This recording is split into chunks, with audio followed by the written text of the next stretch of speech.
Please click like and subscribe and that little notification bell for the next episode. How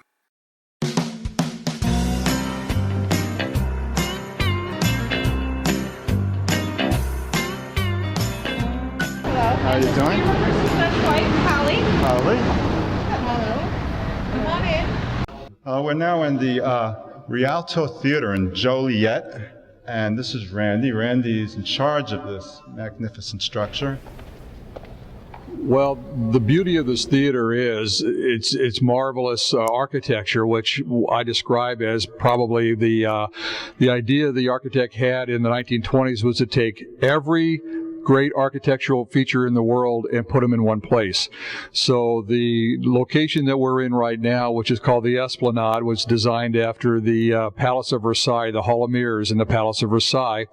As you go down the Esplanade, you enter into the Arch area, which was designed after the Arc de Triomphe in Paris, and takes you into the Rotunda, which then is designed after the Parthenon, with the distinct columns that are holding up the rotunda and surrounding the rotunda, and it does kind of give you a great look of European style and architecture.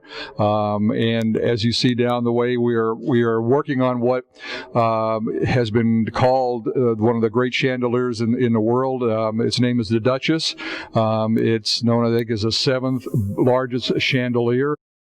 Well, at the point where the Esplanade intersects the Rotunda are the two grand staircases that will take patrons to the balcony level of the theater, and it surrounds the Rotunda. And of course, when you think of theater, you certainly think of live entertainment, but this is a popular destination for people who are looking for a unique location for weddings. A lot of great talent comes to this stage, and if you go back to the early days of the Rialto, the era of vaudeville, so you had the great entertainers in the Marx Brothers, Abbott and Costello. I noticed a lot of graffiti in this room. Is that any meaning to it? Well, some people might consider it graffiti. I think it's one of the traditions of theaters that they have walls that the artists sign as sort of their legacy, and they leave. They've left something else behind besides a memory. And certainly over the years, there's been a lot of people through the doors of the Rialto who have left their mark here. So there's no way of knowing how many names are on these walls, and these walls continue from the loading doors when you walk in, down through the dressing rooms, down to the green room. Well, we're at a historic location here in Joliet, what we call the crossroads of Mid-America. This right here is Chicago Street, but it's actually the first Route 66 that ran through Joliet. And over here is Cass Street, but also known as Route 30 and Lincoln Highway, hence the crossroads of Mid-America. This gas pump is just one of 5 historic stop Route 66 gas pumps throughout Joliet. And just outside the historic Rialto Square Theater in downtown Joliet, we have a number of great restaurants and shops, all thriving and ready for your business. Well, just behind me is G's Sweet Shop with the best cheesy popcorn you've ever had, as well as all kinds of ice creams and sweets and penny candies. But all along Chicago Street and throughout downtown Joliet, there's a number of great restaurants and shops. Okay, so we're still walking down Route 66 in the center of downtown Joliet, and look who we run into but the Marx Brothers, because we're in the center of our entertainment district. You can see the Rialto marquee. There's not a show today yet, so it wouldn't be lit up. But on the nights when there's a top named act there, all the lights are a glitter. Now, if you notice behind us, there's just a few of the murals that, like I said earlier at the museum, are throughout the city of Joliet. They are by the Friends of Community Public Art, and they're really kind of a blanket that wraps our community in our heritage.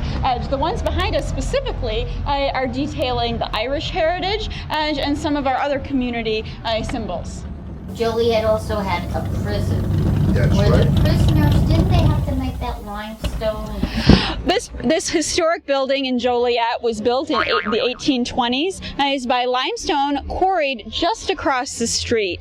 The building was built by prisoners of the Alton State Penitentiary to then relieve the overflow of prisoners on that facility.